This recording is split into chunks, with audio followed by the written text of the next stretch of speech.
Olá, povo de Deus, em nome do Pai, do Filho e do Espírito Santo. Amém.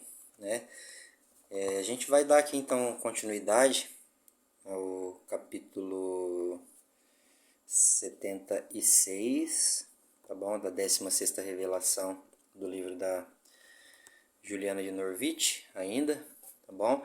E esse capítulo ela vai tratar sobre a alma que contempla a beleza, né, de nosso Senhor e de nosso Salvador, Jesus Cristo. Ela traz para nós aqui um pouco daquela fala sobre o temor.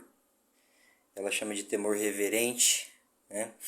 Ela diz que já falou bastante sobre isso, mas ela volta a dizer que Deus se manifesta verdadeiramente em uma alma, né? Ele se mostra verdadeiramente em uma alma que teme a Ele de verdade, né?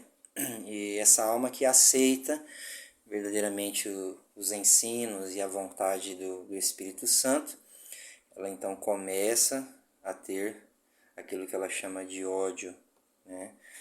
Sobre o pecado, porque ela traz para nós, juntamente com toda a igreja, o pecado é algo horrível e é o que vai alimentar então todas as dores do inferno. Então ela nos convida a contemplar essa beleza de nosso Senhor Jesus Cristo, onde nós passamos a odiar o pecado, né, e olhar essa beleza de Deus. E ela traz para nós também que é o desejo de Deus que a gente tome conhecimento das nossas faltas, né? Tome conhecimento dos nossos erros, para que nós possamos nós possamos rezar, orar ativamente e trabalhar, né, com todo afinco, com toda humildade, para que a gente não caia cegamente, então, nesses buracos, nessas armadilhas que são colocadas diante de nós pelo inimigo de Deus. Ela coloca também que a maior dor que nós possamos, que a gente pode trazer nas nossas almas, é verdadeiramente se desviar daquela que é a vontade de Deus, a qualquer hora que seja, e de uma maneira especial, inclusive, pelo pecado.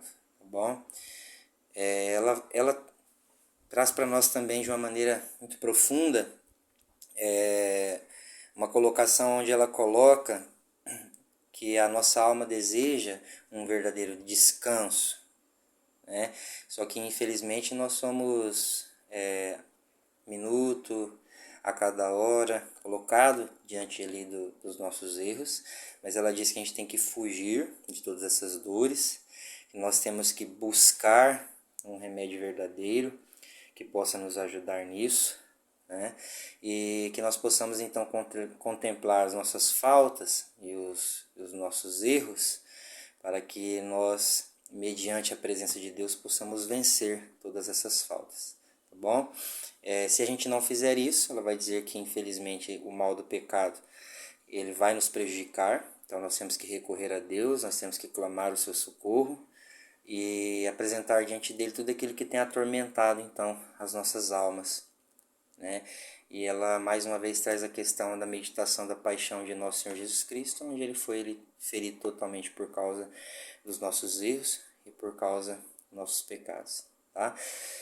Ela coloca também assim, nessa abençoada visão de nosso Senhor Jesus Cristo, ela vai dizer que ela entende duas coisas que são contrárias, tá bom? Uma é aquilo que nós possamos alcançar nessa vida, né? E a outra é a maior tolice. Ela diz assim, uma é a maior sabedoria que qualquer criatura pode alcançar nessa vida e a outra é a maior tolice. E aí ela diz assim, a maior sabedoria para uma criatura é fazer verdadeiramente o desejo e a vontade de Deus. É buscar essa sabedoria nem os desejos das coisas que estão aqui, tá bom? Ela diz assim que esse amigo abençoado é Jesus. E é seu desejo e ordem que nos agarremos e nos liguemos a Ele humildemente. Seja lá em que estado estamos, pois, se estamos sujos ou limpos, somos todos um e iguais em seu amor. E aí ela diz assim, pois nunca, nem em felicidade, nem em aflição, deseja que fujamos então dele. A maneira que nós estamos, como nós estamos, temos que nos apresentar diante de Deus para que ele venha trabalhar em nós, para que ele venha verdadeiramente então nos purificar, tá? Colocar sempre diante dele toda a nossa instabilidade, todo o nosso ser, mostrar para ele que infelizmente nós caímos e caímos com frequência nos nossos erros, nas nossas faltas, nos nossos pecados, né? E a partir daí então isso gerará dentro de nós um medo duvidoso pela esperteza do nosso inimigo. E ela vai dizer assim, por nossa própria tolice também e sequeira. E aí é muito interessante, ela vai dizer assim, pois nos dizem assim, tu vês que és uma criatura miserável, uma pecadora e também sem fé, pois não mantém teu pecado, fazes promessas e fraqueza ao nosso Senhor de que será melhor, e depois tu cais de novo do mesmo jeito, especialmente na indolência e na perca de tempo. Então ela pede que nós apresentamos diante de Deus os nossos erros e as nossas faltas, porque se não for a graça de Deus na nossa vida, a gente não consegue sair da situação, né, do atoleiro que nós estamos, tá bom? O início, ela vai dizer que o início do pecado, ele vem mediante aos nossos olhos, né? E principalmente para as criaturas que buscam essa entrega de servir ao Senhor, de buscar uma contemplação interior verdadeira, tá? Mediante a sua bondade, mediante a bênção que Ele quer derramar diante de nós. E muitas vezes, por causa das faltas e dos erros, nós os colocamos diante de Deus um pouco amedrontados, tá bom? E esse medo, né, infelizmente, é devido à nossa miséria, tá? Nós temos que colocar diante do Senhor, nós temos que apresentar diante do Senhor, de uma forma cortês, de uma forma amorosa, de uma forma amigável, acreditando que o Senhor pode trabalhar em nosso coração e que nós possamos ser livres, tá? Porque o desejo do inimigo de Deus, ela vai dizer, é nos afastar da sua presença, né? Colocar um medo dentro de nós falso, né? Por causa das nossas misérias e por causa das dores que são geradas dentro do nosso coração. E a partir daí, ela encerra dizendo que quando isso acontece, o inimigo de Deus, ele consegue então colocar sobre nós aqueles fardos, que são chamados de fardos pesados, né? Colocando medo, apresentando diante de nós as nossas misérias, colocando dor dentro do nosso coração.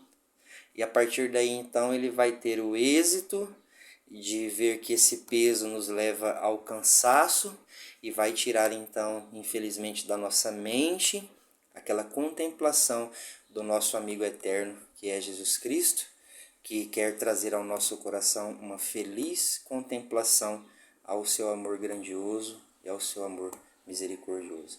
Então, que pela graça de Deus nós possamos buscar essa mudança de vida, nos apresentar diante do Senhor da maneira que somos, com tudo aquilo que nós temos, para que o Senhor nos dê a graça, então, da verdadeira mudança e alcançarmos a vida celestial do céu. Debaixo da sua proteção, nós nos refugiamos, Santa Mãe de Deus, não desprezeis as nossas súplicas e nem as nossas necessidades, mas livrai-nos sempre de todos os perigos, ó Virgem gloriosa e bendita. Rogai por nós, Santa Mãe de Deus, para que sejamos dignos das promessas de Cristo. Amém. Deus abençoe você e até o próximo capítulo com a graça de Deus. Amém?